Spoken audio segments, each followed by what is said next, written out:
So hey guys welcome back to my YouTube channel आणि good morning. बाकी आज सकाळी मी लवकर उठली आहे, मला वाटते 4ला उठली आहे आणि तेव्हापासून काम करते. झोपली तर मी तशी पण नव्हतीच. सो उठून बसली 4 वाजता आणि सगळी कामं आवरली आणि आता विठ्ठू आणि रखुमाईची पूजा केली आहे. सो ती तुम्हाला आता दाखवते मी आणि दिवसभरातून आज मी काय काय करेन ते सुद्धा दाखवीन. आता 6:30 वाजत आहेत सकाळचे, तुम्हाला दाखवते, थांबा. तर हे बघा 6:30 होऊन गेलेत सकाळचे, सकाळ आहे आणि ही आत्ताच पूजा करून झाली माझी विठ्ठल रखुमाईची.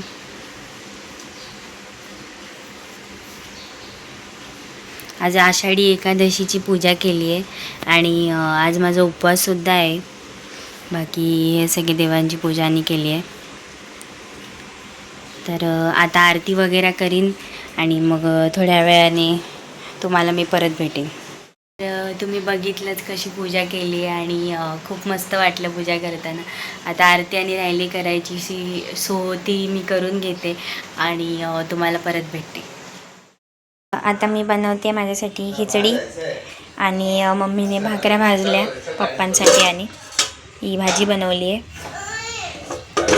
आणि आता माझ्यासाठी मी हे बनवते तुम्हाला पण दाखवते कशी बनवते ते खिचडी. तर आता ह्याच्यात घालते मी पहिले जिरंच, तेल अजून तापायचं आहे.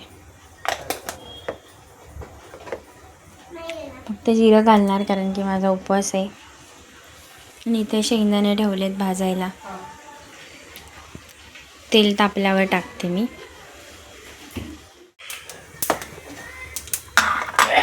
आता याच्यात जिरं घालते.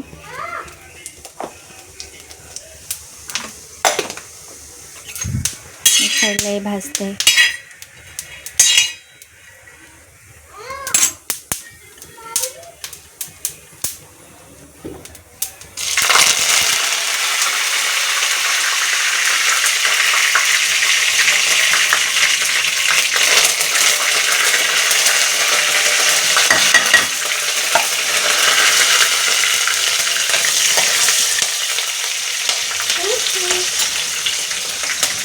काय ग नोनू, नोनूने बघ कशी मस्त तयारी केली आहे. वाव, व्हिडिओ चालू आहे ना म्हणून.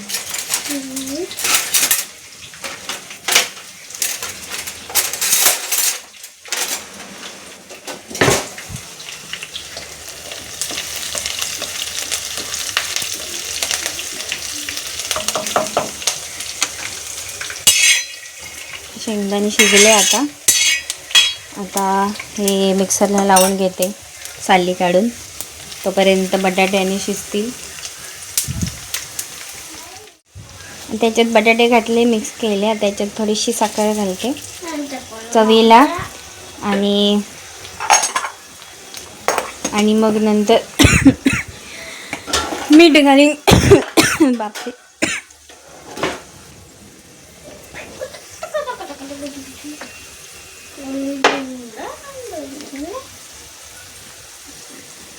आता मीठ घालते ह्याच्यात थोडंसं. आता बटाटे शिजू दे आरामात, तोपर्यंत हे मी साली काढून मिक्सरला लावून घेते.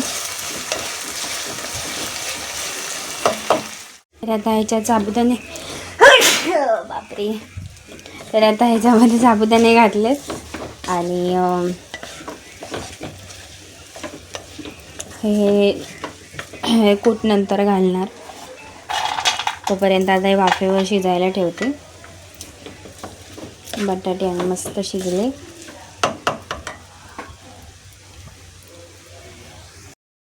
तर कूट पण घातला मी ह्याच्यात आणि आता मिक्स केलं आहे. जरासं वाफेवर ठेवीन आणि मग नंतर देवाकडे आणि नंतर मी खाईन. तर देवाकडे ठेवून झाले. आता विठ्ठल रखुमाई आहे. आता संध्याकाळची पूजा केली आहे. रात्र झाली आहे, 8:45 झाले आता आणि आता हे देवाकडे ठेवलं आहे, आता मी पण खाऊन घेते आणि मग तुम्हाला परत भेटेन थोड्या वेळाने. तर गाईज आज काय काय केलं ते तुम्हाला दाखवलं.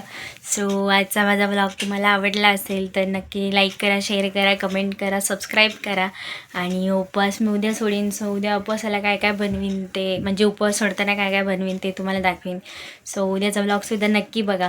बाकी आजच्यासाठी एवढंच. उद्या परत भेटूया नवीन ब्लॉग सकट. सो आजच्यासाठी बाय बाय आणि गुड नाईट.